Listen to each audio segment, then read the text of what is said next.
So the one thing that always gets me about this whole Pan-Africanism movement, like, okay, I get that, yeah, we want all Africans to be accepted all over Africa, to move freely around Africa, but at this current point in time, each country has its own laws. Yeah. And that's the one thing that always gets me. It's like, why are you against the countries? Now you see, even me being, I believe I'm definitely Pan-Africanist, but that's where I feel like with the Julius stance, I kind of like, oh no, I do believe that there still should be the border situation or land belonging to certain people as currently distributed. That's okay. You understand what I'm saying?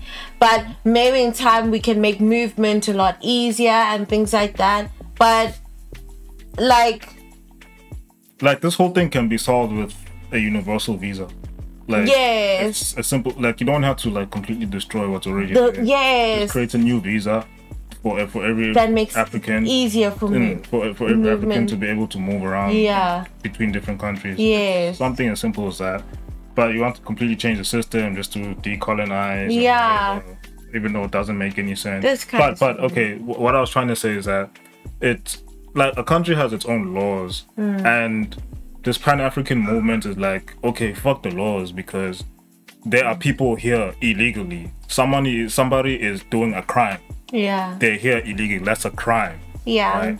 And a country's response to crime is either to detain or deport based on whatever the crime is. And they're just like, okay, fuck the law. But I think they're fighting that that whole illegal part of the person being, there shouldn't be illegalness in Africa for Africans. Yes. You know what I'm saying? Why don't you do it the right way? The crime, the person committing the crime. Let's get to a point where, because there's criminals everywhere all over Africa.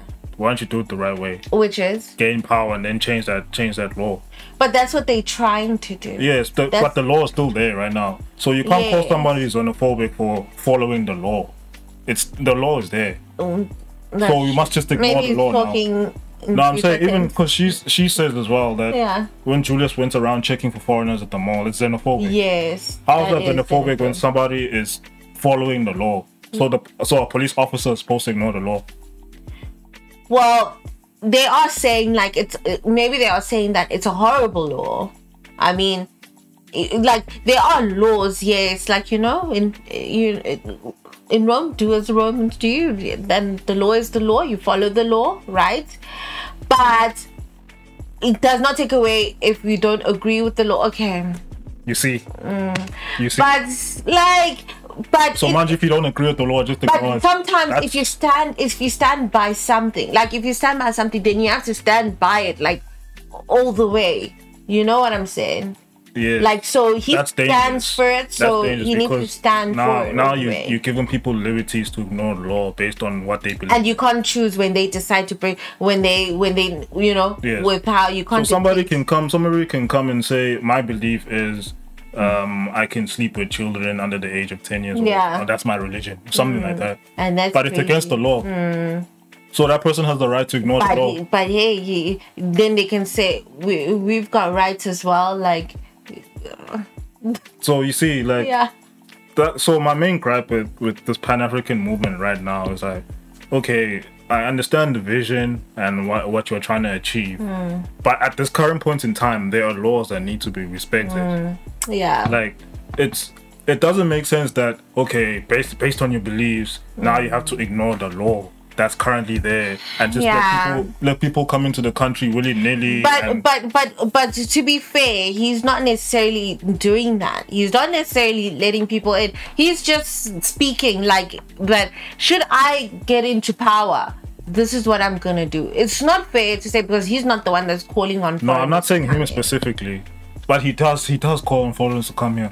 But I'm not saying him. I'm saying Pan-Africanists. Yes. The concept of Pan-Africanism. Right now. But when are they gonna speak about their model if like it's just them speaking about this is what we believe in? No, I need to you calling people that you're already starting something. But like you're going into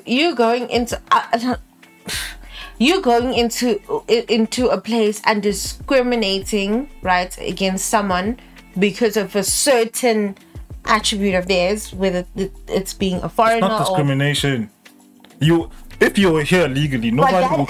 You see, no, you see the difference. If you were here legally and somebody checks, yeah, and you're here legally, there's no problem. Yeah, that's true. Now, if you're committing a crime, like you are committing a crime. You're always running away from that. You're committing a crime in that country. Yeah, and other countries take that very seriously. And on top of that, you are breaking another law, committing another crime. Like if maybe you were doing, yes. a crime. So it's like, Kanti, are we not respecting what the country stands for right now? Because okay, I get, so that's why I'm like, okay, because like Julius likes to always say they like to follow the book or go by the law or whatever. They like to do things in due process. Why don't Pan Africanists respect the law currently as it is, and then once they gain the power to change the laws, then do that, like do it the right way. But like these are opportunities to make people see things the way that they see them. It's fine. You can speak. You can say, okay, it's not ideal that Africans are here. You can call an African illegal being here.